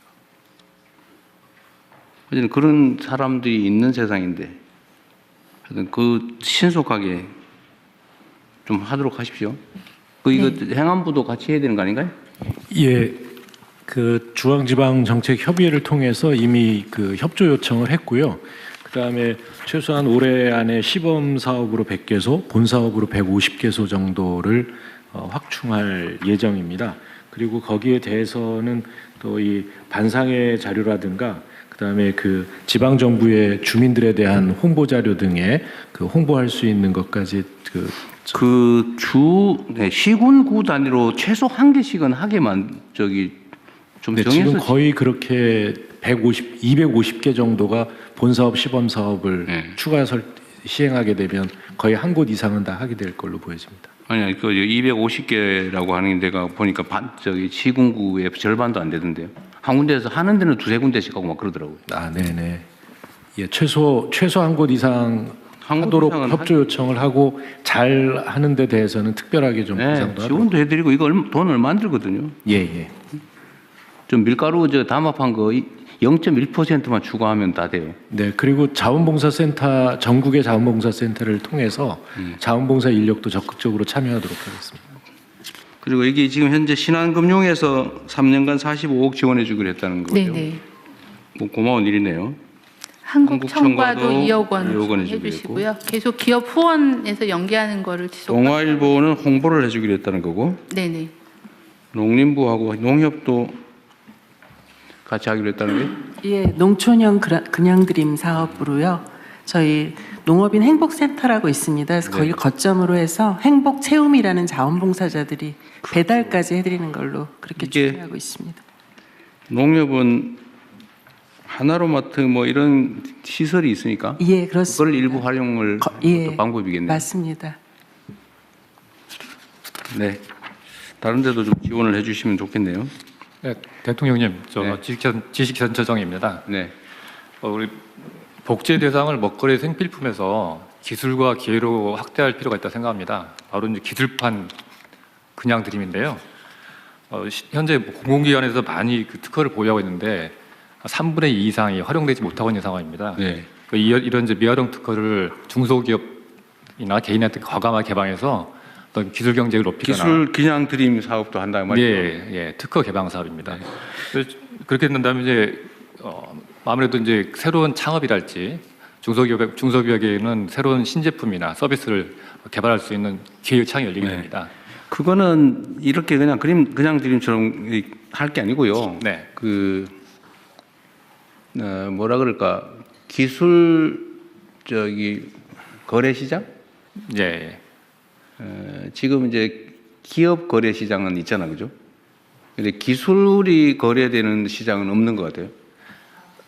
기술거래시장은 그 기술보증기금이 만들어 놓은 데가 있어서요. 거기서 거래가 일어나고 있거든요. 근데 그거는 이제 이걸 팔아서 돈을 벌겠다는 사람들만 모여 있는 걸 테고 네. 지금 저 주식거래처 처장님 말씀은 사실상 사장돼 있는 온갖 아이디어, 뭐 실용신안이나 이런 것들도 있는데 그 중에서 동의를 받아가지고 그냥 쓸 사람 써라라고 개방해줄 수 있다는 거잖아요. 예, 공공기관이나 대기업들 같이 예를 들면 무상거래 영역, 유료거래 영역 이렇게 나눠서 해도 되고 네, 그걸 확대하도록 해보시죠. 네네 말씀하신 것처럼 무료도 들어오면 훨씬 더 활성화될 것 같습니다. 상의해서 확대하겠습니다. 대통령님, 오른쪽입니다.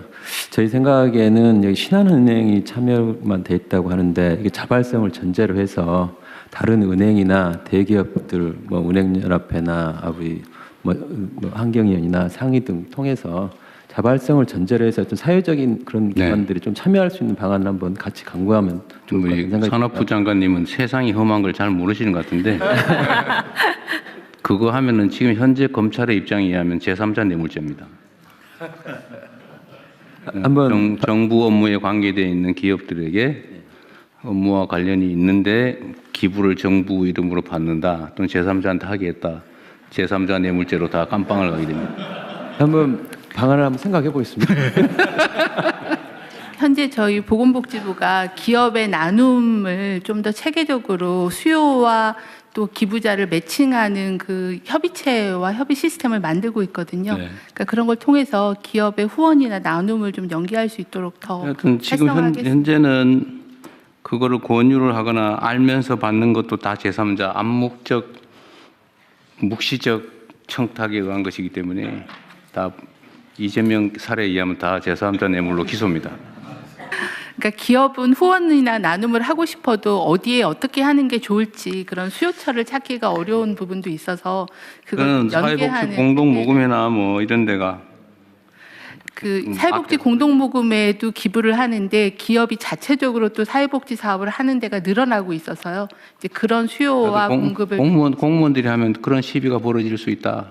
네네. 참고하십시오. 네, 민간 협의체를 좀 만들어서 좀 투명하게 해보겠습니다. 투명하게 해도 안 돼요. 저 과기혁신본부장입니다. 이쪽입니다. 네, 그 두 가지 말씀드리고 싶은데요. 지금 방금 지재처장님하고 한번 얘기했던 게 있는데 지금 각 대학이나 연구기관이 가지고 있는 소위 장롱 특허라는 게 있습니다. 그 장롱 특허를 유지하기 힘들기 때문에 매각하기를 원하는데요.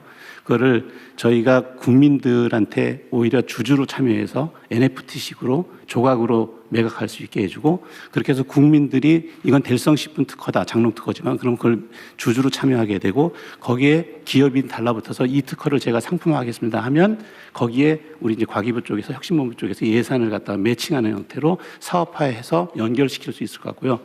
두 번째는 우체국이 전국에 3,300개 정도 있습니다. 그다음에 그 센터, 주민센터들이 한 3,500개 있으니까 그 공간이 상당히 여유 있는 공간들이 있으니까 그 우체국 같은 데다가 서로 남는 음식이라든지 우리가 지금 잉여 생산된 제품들을 놓고 그냥 드림을 하면 되지 않을까 이런 생각도 듭니다. 이상입니다. 네. 그러면 위에 말씀해 주신 내용을 참고하시고요. 원안대로 접수하겠습니다. 희망 2016 나눔 캠페인 추진 결과 보건복지부 장관님 간단히 보고해 주시기 바랍니다. 네, 희망 2026 나눔 캠페인 추진 결과를 보고드리겠습니다. 지난해 12월 1일부터 사회복지 공동모금의 주관으로 추진된 희망 2026 나눔 캠페인은 올해 1월 31일부로 종료되었습니다. 국민, 기업, 정부 등 사회 각계각층에서 성금 모금에 적극 동참해 주신 결과 가장 짧은 기간 내에 모금액 목표를 달성했고 모금액도 최고 기록을 달성하는 등 의미 있는 성과가 있었습니다. 1월 31일 기준으로 모금액은 약 5,124억 원으로 취약계층의 생활 안정 지원, 교육 자립 지원, 맞춤형 돌봄 등 사회적 위기 대응을 위한 사업에 활용될 예정입니다.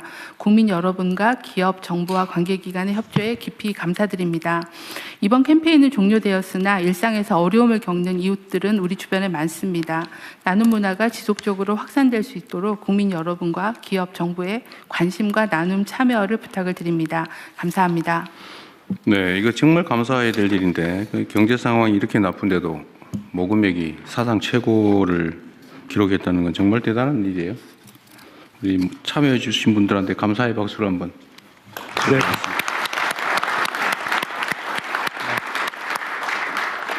네, 감사합니다. 원안대로 접수하고요. 이제 부처 협조 사항입니다. 개인정보보호위원장님, 기후부 장관님 순서대로 이어서 바로 말씀해 주십시오. 네, 개인정보보호위원장입니다. 공공부문의 개인정보 보호 강화를 위한 협조 요청 사항입니다. 지난주 감사원에서 24년 말에 주요 공공 시스템을 모의 해킹한 결과를 발표했습니다. 모의 해킹에서 보안 취약점이 발견되었고 주민등록번호 탈취 가능성까지 확인되었습니다. 며칠 전에는 국민생활과 밀접한 공공자전거 따릉이의 개인정보 유출 신고가 접수되어 개인정보가 바로 조사를 시작했습니다. 그간 공공부문 개인정보 유출 사고를 분석해보면 취약점 점검이나 접근 권한 관리와 같은 기본적인 안전수칙 위반이 많이 발견됩니다. 특히 공공부문은 국민의 민감한 정보를 포함한 대규모 개인정보를 보유하고 있어 보다 철저한 사전 점검과 안전관리 체계를 확립하고 적정한 인력과 시스템을 확충할 필요가 있습니다. 공공부문 개인정보 보유 현황 및 관리 체계를 간략히 말씀드리겠습니다. 25년에 공공부문이 보유한 개인정보 개수는 약 770억 건이고 공공시스템 중 57개 부처, 공공기관이 개인정보 보호법에 따라 중점적으로 관리하는 시스템이 382개가 있습니다. 개인정보 처리 시스템은 통상 개별 근거 법령에 따라 구축됩니다. 예를 들어 사회보장정보 시스템은 사회보장급여법에 따라 구축되었고 소관부처는 보건복지부이며 사회보장정보원이 운영합니다. 이때 시스템 운영기관이 1차적인 관리 책임을 지지만 소관부처도 지도, 감독 등 2차적 책임을 담당합니다. 네, 다음 장입니다. 개인정보 있는 공공분야 개인정보 보호 강화를 위해서 여러 가지 제도 개선을 추진하고 있습니다.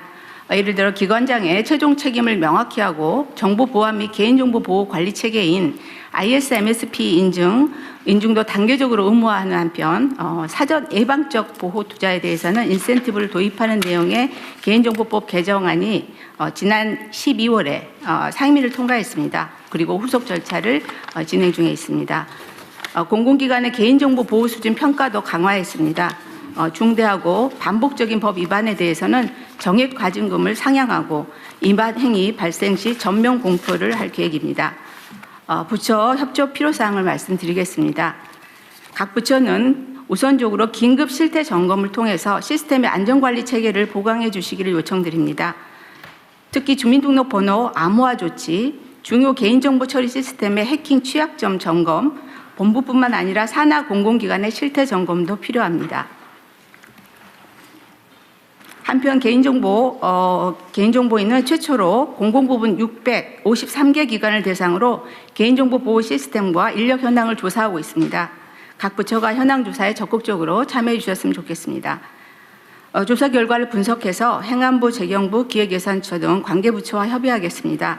개인정보 보호 전담 인력과 보호 투자, 재원 확보에 많은 관심과 지원을 부탁드립니다. 마지막으로 개인정보를 포함한 데이터를 활용하여 공공 AX를 추진하는 과정에서 프라이버시 리스크를 점검하고 적정한 안전 조치를 사전에 설계할 수 있도록 헬프 데스크를 운영하고 있습니다. 적극 활용해 주시기 바랍니다. 이상 보고를 마치겠습니다. 이 개인정보 보호 관련해서 국가데이터처의 역할은 뭔가요? 국가데이터처는 개인정보보호위원회랑 협조해서 같이 하고 있는데요.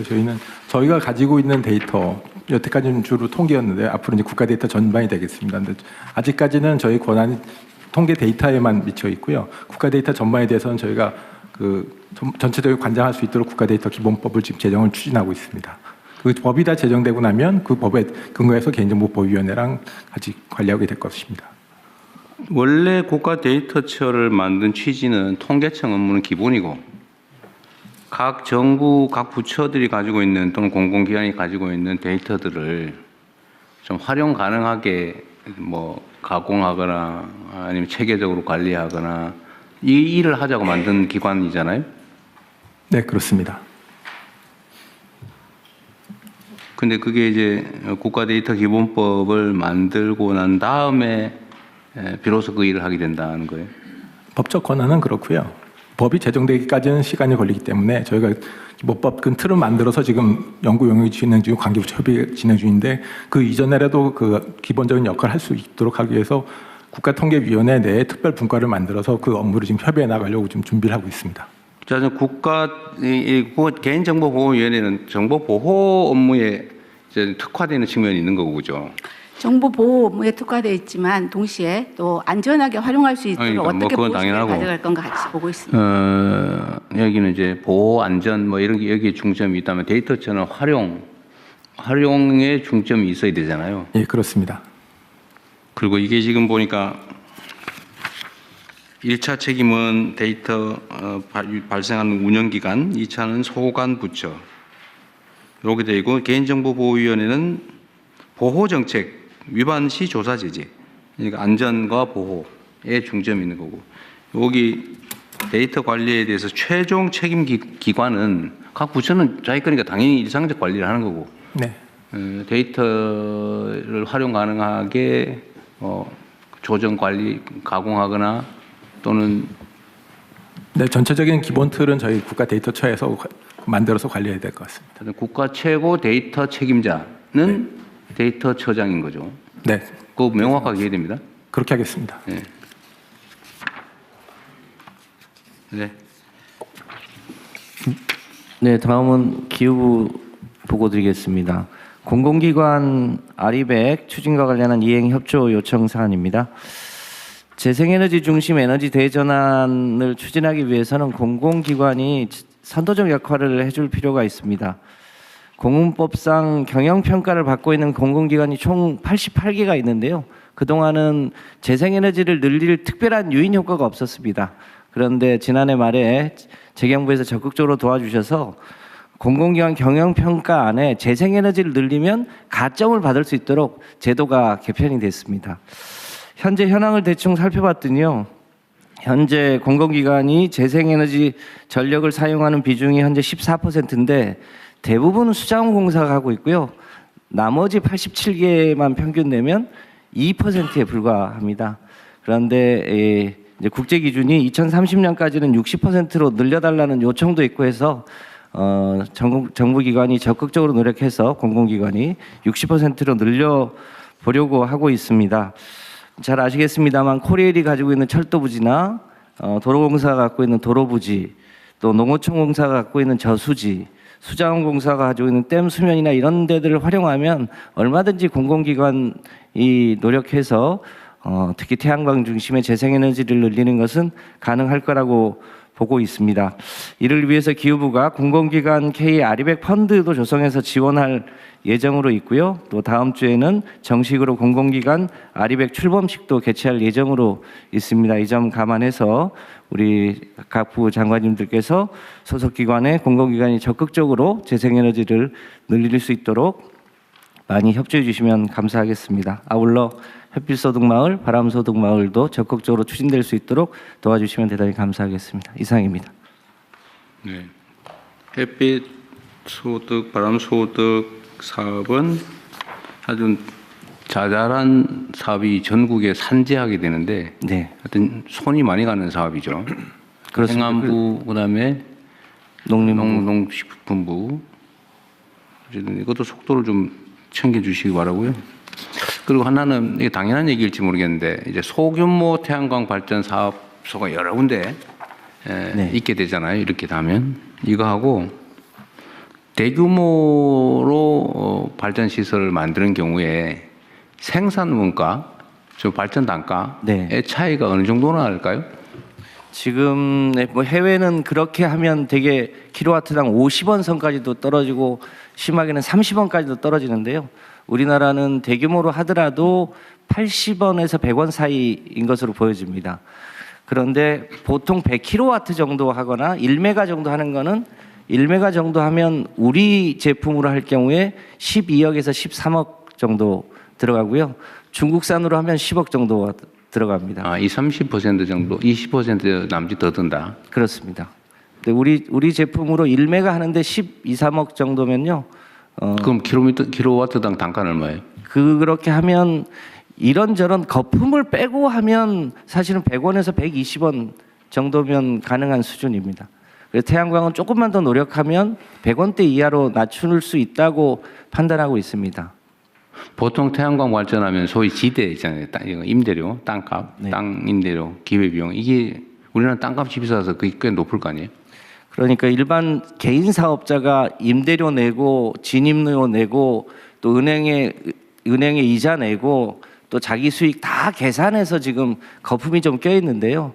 이번에 햇빛소득 마을 같은 경우를 추진하면 그 소위 토지 비용이 많이 안 들 것이기 때문에 얼마든지 이 총량은 늘리면서도 가격은 낮추고 그 소득은 주민들에게 돌아갈 수 있도록 하면서도 이 재생에너지 산업도 키우는 이런 선순환 구조를 정착시킬 수 있을 거라고 판단합니다.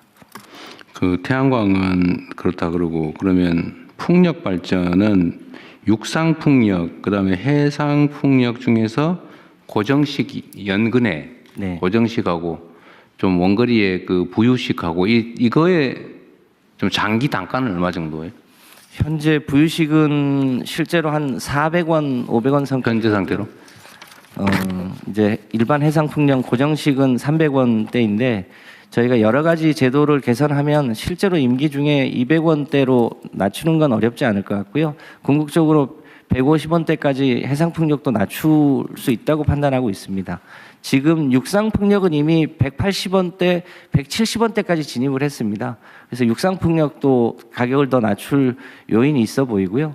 지금 산업용 전기료가 180원이거든요. 그 수준보다 조금 더 낮춰서 재생에너지가 늘어나면 전기료가 올라간다 이런 프레임은 바꿀 수 있을 거라고 판단합니다. 재생에너지 중에 하여튼 제일 싼 거는 태양광인데 태양광은 낮에밖에 안 된다. 그렇습니다. 근데 풍력은 밤에도 발전이 가능하고. 네. 태양광도 ESS 겸용으로 하더라도 1메가에 1억 15억 정도면 할 수 있기 때문에요. 그것도 이제 점차 경쟁력을 가질 수 있을 거라고 판단합니다. 하여튼 대규모의 경제가 좀 실현될 수 있을 정도로 하려면 어쨌든 속도도 내고 규모도 키우고 좀 국내 기술 개발도 해야 되고 그런 거잖아요. 그렇습니다. 그다음에 국내의 재생에너지 생산 지역에서 원거리 송전 비용이 또 많이 들기 때문에 네. 가능하면 해당 지역에 산업을 유치하되 송전 비용을 뺀 좀 낮은 전기료를 공급해야. 네, 송전 비용과 국가 균형 발전 지수와 에너지 집중도 이런 걸 고려해서 소위 지역별 전력 요금을 차등하는 것은 지금 설계 중에 있는데요. 충분히 가능할 것으로 판단하고 있습니다. 좀 이렇게 무지한 질문일지도 모르겠는데 몇 군데 물어봤는데 다들 잘 대답을 못해서 그런데요. 예를 들면 만약 신안에서 바닷가에 염전하고 뭐 이런 데서 태양광 발전을 해서 네. 해당 지역에 있으면은 아까 얘기한 대로 한 뭐 100원 미만인데 네. 만약에 그거를 송전망을 만들어 가지고 수도권까지 끌고 올라와서 쓴다고 할 때 그때는 송전 비용이 예를 들면 그 송전 시설의 감가상각비도 있을 거고 그죠? 그다음에 뭐 송전 자체에 드는 비용, 관리비 이런 것도 있을 텐데 또 누전되나요? 중간에 손실도 있을 거 아니에요? 네. 하여튼 그런 계산하면 가격 차이 얼마쯤 날 수 있어요? 그냥 추상적으로 정확하게는 안 나올 테고 하지. 대략 1, 20원 정도는 킬로와트당 1, 20원. 네. 근데 그거 엄청난 차이입니다. 20% 한 15% 정도 비용이 추가된다. 즉 가격 차이는 15% 이상 날 수 있다 그런 얘기네요. 그럴 수 있습니다. 실제 비용만? 네. 그냥 참고로 물어봤습니다. 네, 의안 심의로 돌아가겠습니다. 심의 전에 통일부 보고 사안은 아닙니다만 지역 통합 관련해서 한 가지 보고드리겠습니다. 대통령님께서 오랫동안 일관되게 5극 3특 지역 균형 발전 이걸 국가 목표로 제시한 효과로 연초부터 전국적으로 지역 통합의 큰 흐름이 만들어지고 있습니다. 전남 광주 통합선언에 이어서 어제 전북특별자치도에서 전주 완주 기초단체 통합 선언이 있었습니다. 전주 완주 통합은 지난 30년 동안 수건이었습니다. 근데 번번이 3번 실패했었는데 대통령 덕분에 어제 완주 지역구를 갖고 있는 안호영 의원이 결단하고 전주 국회의원들이 함께 통합 선언을 했습니다. 때 맞춰서 어제 총리께서 5극 광역 통합에 대한 지원에 비춰서 3특에 대한 통합에 불이익이 가지 않도록 하겠다 하는 정부 방침을 하셨는데 지역에 기대가 큽니다. 한 가지 건의드릴 것은 지난번에 광주 전남 통합을 격려 응원하기 위해서 청와대 초청 오찬을 주셨는데 비례해서 전북특별자치도도 그 기회를 좀 주십사 건의를 드립니다. 네. 어떻게 주시겠습니까? 나중에 판단해 볼게요. 네, 진행하겠습니다. 예, 의원